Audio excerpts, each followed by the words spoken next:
Hey, what's going on, everybody? This is Jared here. This is going to be a different type of video. I watched something yesterday and I just had some loose thoughts on it. I kind of just wanted to review the episode. This is going to be a review for an episode of a TV show from back in the day, Ghost Hunters from Sci-Fi. Man, this is a show back in the day. This show was the shit. Watched it every single week, would watch the reruns. It was one of those shows that, like, man, back in the day, we would watch it when it came out live on Wednesday nights and watch all the commercials and everything. Like, it wasn't like we just recorded it and then, like, afterward we'd skip through the commercials. Like, we wanted to see it right when it came out. And it was an awesome show. Very nostalgic for me. As the years went on, just as, you know, a lot of times these things happen where you kind of just lose interest and it just gets a little ridiculous or just not as entertaining, not as good. They actually don't make it anymore as of recording this video in 2026. But recently, I just had this inkling to just watch some old TV shows, not like the whole entire series, but just random episodes like Hotel Hell from Gordon Ramsay. I watched an episode of that. But I wanted to watch an episode of Ghost Hunters and just kind of, scratch that itch, have a little blast in the past. So I went on YouTube, and luckily they have some full episodes on YouTube. And one of the first ones I saw on there was the Stanley Hotel episode, the original one from 2006, Season 2, Episode 22. And I just wanted to give you some of my thoughts on this episode. So, man, this wasn't the very beginning of Ghost Hunters. Like I said, it's pretty in there in season 2, but it's still very, very fresh as far as Ghost Hunters goes, and it's still like when they were in their prime, in my opinion. So one of the reasons why the Stanley Hotel episode kind of intrigued me was just because it's such an iconic venue, and I also think about Buckethead performing there.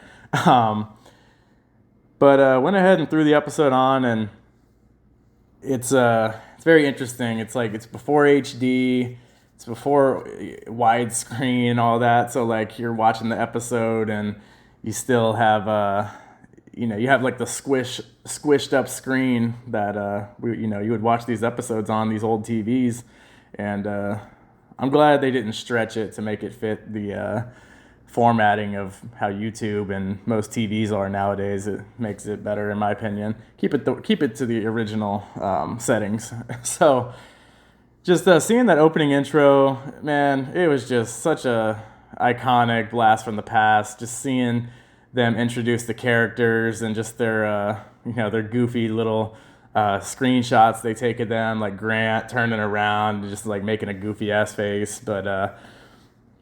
Man, they went ahead and headed over to Colorado, and I never realized how absolutely beautiful this venue really is. I mean, it's on a mountain hillside, and it's just great scenery, just beautiful scenery. And that kind of leads me to my next point. Something that's very interesting to me is back in the day when I watched this show in its prime, I was really young. I mean, I'm talking 8, 9, 10 years old, and I believed every single thing that was on the show, which made it better, by the way. But now that I'm older, it's just fascinating to kind of like have new thoughts and just like, how do I absorb it now as an adult, over 20 years later. It's crazy to think that over 20 years later. And this is a prime example of that. Just the scenery, like, it's absolutely beautiful. When I was a kid, I don't think I would have given two shits about that or even noticed it or even really been listening like I was, listening now. So they went ahead and they started doing like the little tour of the Stanley Hotel. And one of I would have to say the funniest part about this whole episode was the part when they were talking about this this thing with this woman that was at the Stanley Hotel years ago, and she was just in her room and she was screaming and crying and drooling. They had like all these witnesses talking about this scene, and they were just going on and on for like a minute plus straight, just how horrifying the scene was with this crazy woman. And then next thing you know, it just cuts to Jason saying, "Oh my gosh. All right, what you got next?" So I was fucking dying at that. And then another funny part was like when they were actually getting the equipment ready and all the rooms and everything, they showed Brian and he was like, "Yeah, I'm getting the equipment ready for this room. Apparently someone got possessed in this room or something." He just said it so nonchalant, so casually, and it was hilarious. So, man, so many funny moments in this episode and in this show, I'm sure in general. Sometimes it's one of those things that when I think of Ghost Hunters, I don't think of it as like a super, super funny show. But watching it back, you start to realize like there are some very funny moments like that. Intentional or not, I don't know. But I thought the whole thing with the build up and Jason's like unimpressed response was absolutely hilarious, comedic gold in my opinion.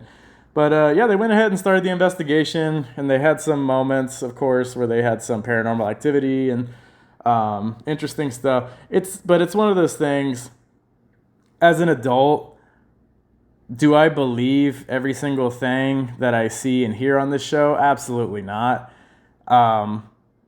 It wouldn't surprise me at all if every single thing that was in the show was actually fake. But I will say one thing that surprised me, and I just didn't really remember this as much when I was a kid. They would really go out of their way to try to debunk things and try to prove why it's not paranormal and like give it a logical explanation, which I think made the show very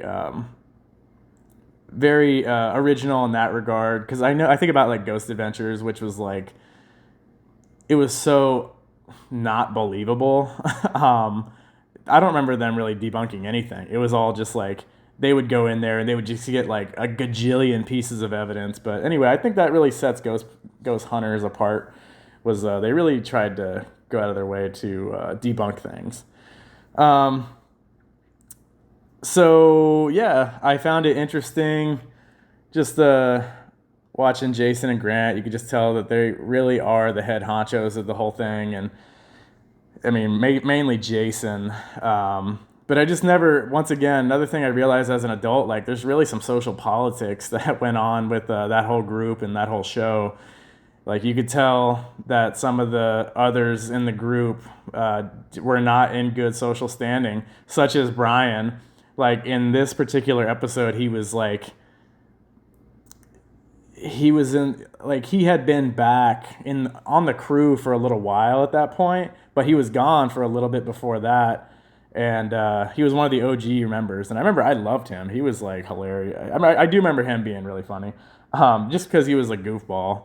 And this episode was no exception. Definitely a goofball in this episode. He just seemed like he was constantly catching things and very just funny with his delivery. I don't remember why he was off the crew for a little while, but I want to say it had something to do with drugs.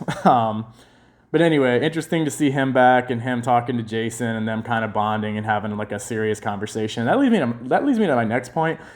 Something I think is really cool about this show back then was the fact that like it wasn't all about like the ghost and the ghost hunting and the paranormal. They really focused on the characters of the people that were actually investigating and their stories, which I thought was just really cool and really added to the show, and is just probably an underrated portion when it came to that show. The fact that they really focused on the characters that were investigating. You could tell Steve was kind of the number 3 guy. It was also interesting. Dave Tango, he was like a brand new guy at the time. Like when I think of Dave Tango, I think of him being like basically the number 4 guy, like right behind Steve, and constantly investigating with Steve in the rooms and stuff. So it's interesting that in this particular episode, he was like a brand new guy. Mike Rowe narrates the show, which like I don't remember specifically back then knowing that Mike Rowe narrated the show, but it makes me think to myself like, man, I remember he was on Dirty Jobs, and I just think a lot of these shows had like little crossovers like that. I think about like what's that show called with that one guy, Destination Truth? Can't think of his name. But I think there's just a lot of crossovers when it came to sci-fi back then. But it was entertaining, and it still holds up. I gotta say, like I said, I definitely don't think everything is real, and like I said, it wouldn't surprise me if everything was completely fake. But I will say their delivery on it is very, very well. Um, Especially them getting like the crew guys involved sometimes to really sell the point of like, something happening and experience happening. But I think they're pretty good actors. They really do sell it well, and that's part of the reason why I think they were so successful, because it did seem pretty real at times, and especially back then. I think it was even more believable back then, especially because like there weren't a lot of shows like that at the time. But another thing I thought during the show was funny and interesting. They were very provocative sometimes with the ghost. They would try to provoke the ghost, which I thought was funny. And I thought it was like a little insensitive. Like they had this one supposed ghost who was like a homeless woman or something, and they were like, we're coming in here. Do you want a cracker? And like, it sure is warm in here. And it's just like, I don't know. It just seemed a little insensitive for today's standards. But I mean, of course, watching it, it is a little humorous. Just hearing them provoke, definitely interesting and funny. But yeah, I mean, that's pretty much all I got. I will say, it was a good watch, and it surprisingly held up pretty well, and it made me interested in doing some research about them and seeing what the guys are up to nowadays.